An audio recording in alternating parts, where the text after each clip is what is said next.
Kia ora and welcome to Tarmac. I'm Dave. I'm Matthew, and as you can see from the background there, we are at a golf club, otherwise known as the natural home of something like this, the new Mercedes GLC. That's right, it's the new GLC, and you can have it in any sort of shape, size or whatever you want, providing it's the 300. Anyway, come let's take a look at this. So the GLC was actually launched in 2016, and it rapidly came on to became the largest seller in the Mercedes SUV brand, and actually it's already racked up over 2.8 million sales, so it's a big seller. Now, in my opinion, Mercedes are all about having variety and choice and all those sort of things, but in New Zealand this year they're only bringing out the 300. You've got the choice of that or nothing else. Looking around the front here, the grille that you'll notice actually comes straight from the C-Class, and it's got these little three-pointed stars across it. It looks very, very good. You've got this massive three-pointed star here with the cameras underneath here, and also some of the technical gumph, and there's more up the top here. The lights here are digital lights, and they do a lovely little sort of dance when they come on, so it's quite good if you're into those sort of things, and I guess I must be. And also nice airflow down here. So the actual aerodynamics of this vehicle is roughly a 0.29, so it is quite sleek for something quite substantial. Now, as I said, it has actually grown in size, so will it still fit in your garage? I know you're going to hear that's sort of the question you're going to ask. And in terms of length, it's 4.7 meters long, which is actually plus 60 millimeters, and in terms of height, 1.64. So it's actually shorter. I know, short, but it's actually shorter than the one before by 4 mils. The other thing is actually the wheel tracks are plus 4 mils, I think, on the front and 23 mils on the back. So you've actually got a much bigger footprint, which means it's a lot more secure on the ground when you're driving, which is always handy. The wheels themselves, they're good, lovely 20 inches, and they're sort of probably diamond cut or something, but very nice from there. And what you've got is an AMG body kit going around, and that comes as standard, which is nice, and also the roof rails and a lovely panoramic roof. The other thing is these tapered running boards. Some people love them, some people hate them. I think it's quite good because it helps somebody of my stature to get inside, which we will do in a mile. Right, what we have around the rear here is some privacy glass and obviously a windscreen wiper thing, which is good. You've got the GLC 300 and your 4Matic, so that gives you an understanding of what's going on underneath. The tail lights come, or LED tail lights come into the tail here. Nice little gloss back strip across here, and also a rear diffuser, all in chrome, that sort of incorporate these fake exhaust tips, because then obviously not really there. There's no kicker tailgate, which is unfortunate, but once you open up, you get into 620 litres of trunk space, which is actually 50 litres more than the previous model. And under here, you've got a space saver, and actually some more space if you want to throw some other things in there. Anyway, let's see what powers this. What we have here is a 2-litre turboed engine married to a 9G-tronic auto box. Together they give you 190 kilowatts of power and 400 newton meters of torque. But wait, there's more. It's a 48-volt system mild hybrid, so what you've got under boost is an extra 17 kilowatts of power and an extra 200 newton meters of torque, which is quite impressive actually from such a small engine. 0 to 100 is in 6.2 seconds, and when it comes to efficiency, roughly 7.7 litres per 100 kilometre, so actually pretty good all round. Anyway, speaking of things that are pretty good all around, Matthew's inside and he'll show you what's going on in there. And speaking of other things that are pretty good all around, firstly, I'm flattered by Dave being generous for once, so I know he must be sick right now. But getting back to the all around things, well, that's what most people would expect from a Mercedes GLC like the one we have here. The average buyer would want it to be well built because it's a Mercedes, you'd want it to be luxurious, you'd want it to be tech filled, and you'd want it to be practical because it's a family SUV. And to do all of those things well, it must be good all around. And I've got news for you, because this GLC is exactly that. I'll go through the things one by one, and I'll start off with the first one, a hallmark of Mercedes, the build quality. You know, you push around at the various bits and pieces and everything is screwed together really well. Shaking the center console, all of that stuff. It is solidly put together, so that's a check there. On the luxury front, and in speaking about this particular GLC 300, which is the only trim line we get in New Zealand, well, the use of materials is luxurious. You've got this wood trim across the dashboard there, you've got leather on the top of the dash there, you've got plenty of contrast chrome look materials, you've got these really nice air vents that make a satisfying noise when you play around with them. The clickety-clack sound really is engaging, and I'm sure the children sitting in the back of the GLC will love that. Seats are leather, very supportive bolsters as well, heated too, and electric adjustment for both the passenger and the driver, and actually 3 memory settings too, so it really is a properly luxurious vehicle in here. On the practicality front, as you can see the middle here, I've got an extremely deep phone storage that goes sort of all the way in, really hiding away the phone from the driver's vision. You've got 2 cup holders, you've got a USB charger in there, more storage space under here, with a little cubby that says a no for cigarette storage too, so there you go. And I have to comment on this because the door bins are not just cavernous, well, they're carnivorous. They've eaten up my coffee cup, there's a bottle of Ribena in there, and you could probably get your lunch in between too, so there are properly generous spaces in both the doors there. Now, this new central infotainment screen, as you can see there, nice and large and sloped sort of in a way which is easy to use but also doesn't quite take your eyes off the road when you are actually using it. This is your main view over here, and as you can see, it's got all the essentials displayed very clearly. You've got your air conditioning menu below here, which doesn't change, that's permanent. You've got your audio input right there. Over here it'll show you what devices are connected, and then of course your navigation up there, which we've got set in the 3D mode. So if I zoom in there, you can see that there is a GLC sitting there at this golf course. Using the maps, nice and simple, you just type in up there to search, and then of course your GLC icon over there. But the key development over here is what I really want to point out is in the form of this new off-road menu. So if I click into that, you can see a GLC there conquering the mountains or whatever that is, possibly a road in the local high street. Go into there and you can see that infamous Mercedes ball there. This time it's been implemented to use the pitch and roll sort of the car, and you can see there it's got numbers displayed. You've got your temperatures there, your engine torque and power, and then your geographical positioning there in terms of the coordinates, as well as a location pin too.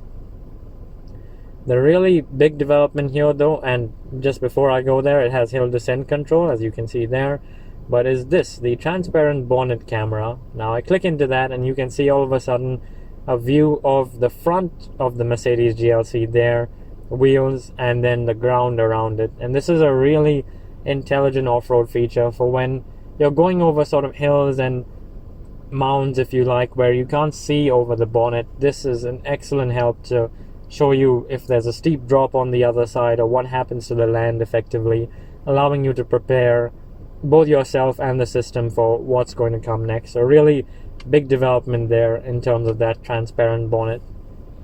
Back to this home view, of course you've got all of your key things there. In the comfort menu, our car here, the GLC 300, comes with the seat kinetics, which makes minor adjustments to the seat just to keep the driver and passenger awake on the longer journeys. Go back to this menu and you've got the info there.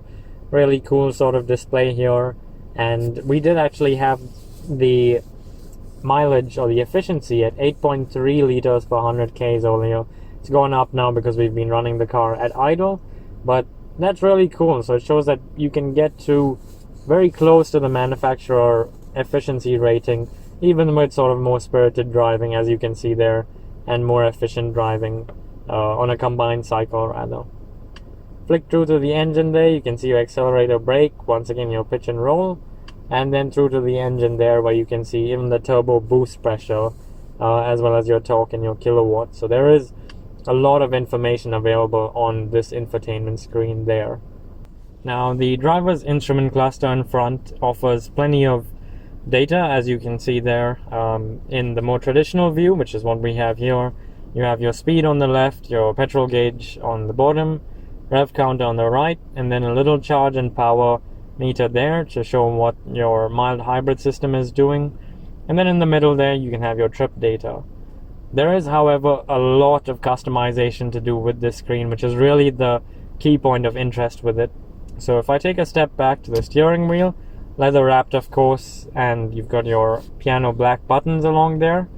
Press on the right side on this home icon and you can see there's a classic view. You can have sport, understated, then across to navigation, assistance, or off-road. There's so many different firstly setups that you can have, and then if I scroll up, so many different information points you can have displayed too, in terms of speed limit, your off-road pitch and roll, and of course Dave's favorite, which is that eco ball, which shows up in the middle too. So really plenty of customization.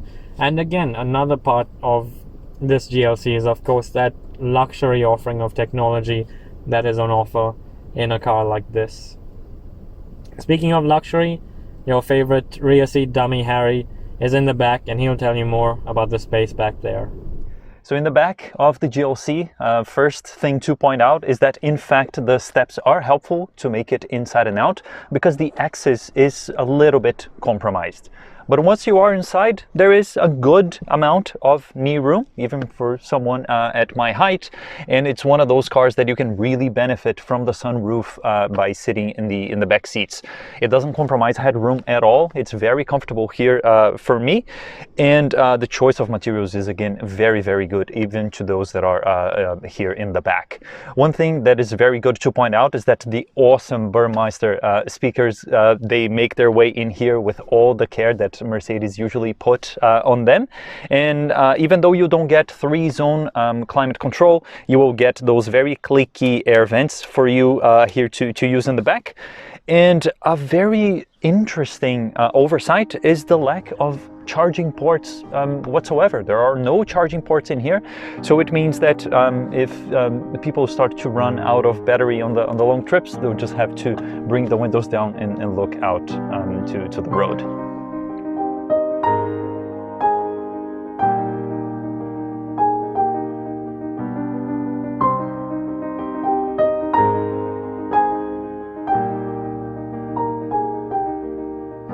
So as it turns out, I've actually got a bit of a soft spot for the GLC because it was one of the first launches I went to over in Australia.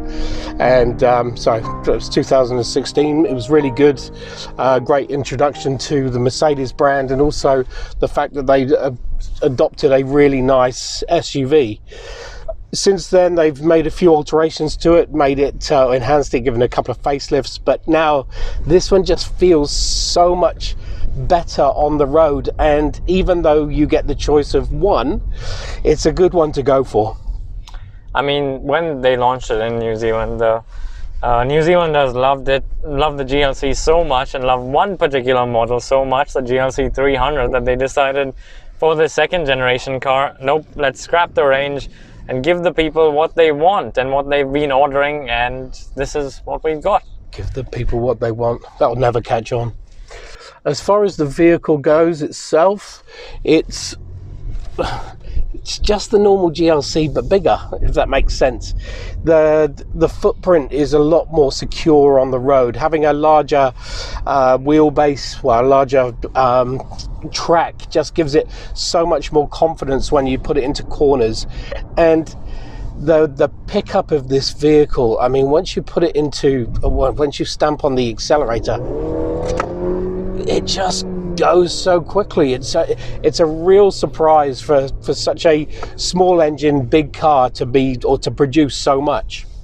Absolutely. And Harry and I, or Harry back there and I, were discussing that the kind of power this 2-liter turbo outputs, and then the fact that it's able to achieve 7.7 liters per 100 kilometers in terms of efficiency is just incredible, because power-wise, it's in sort of hot hatch territory, but you're getting that plus four-wheel driving technology, plus that fuel efficiency, plus all this luxury. I mean, there's really, not much missing from this.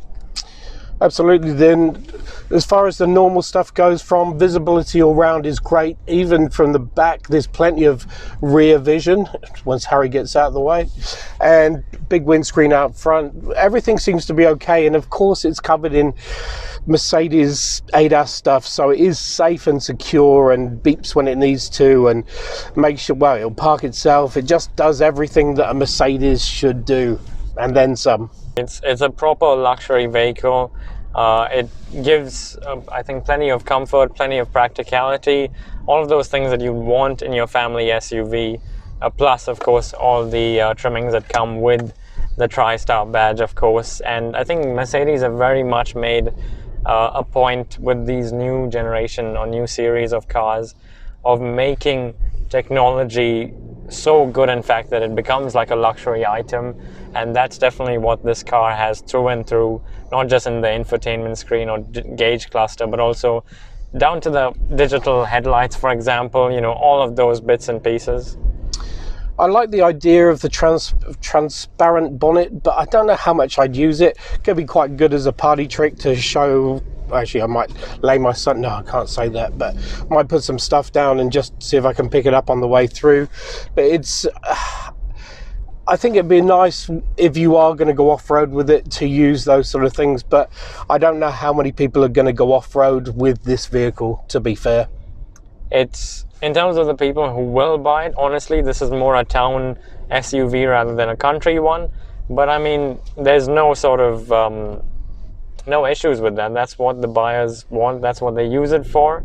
And that's what, frankly, it's very good at too. Drivability, you know, comfort as far as the steering's good, your driving position's good, the cornering's actually really smart as well. And I think when we did the launch with this vehicle, we threw it through some really tight curves down at Clevedon, and I must say it stuck to the road so well.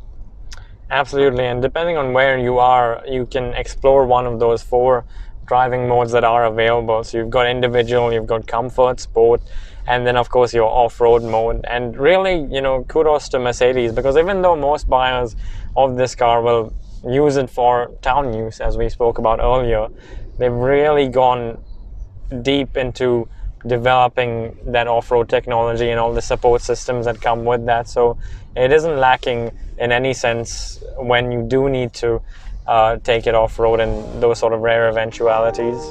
Rare eventualities, yeah. But it'll certainly do the school run well, and I think you'd be happy to have this on your driveway.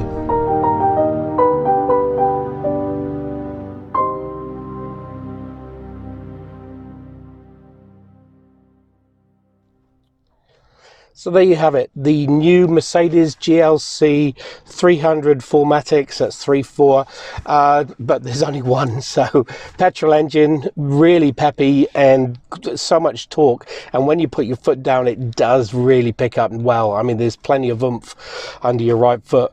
It's also spacious and such a great little family vehicle, great around town, great in the city, and you know, when you go rural you'll be all right from that when you get to the driving modes. And I think as a luxury SUV, as a TriStar luxury SUV, I think it gets the thumbs up from the trio of us. Oh yeah, there you go. What do you reckon back there? Absolutely, yeah. Nice. Thanks for watching. Make sure you subscribe. We'll see you on the next one. Auf Wiedersehen.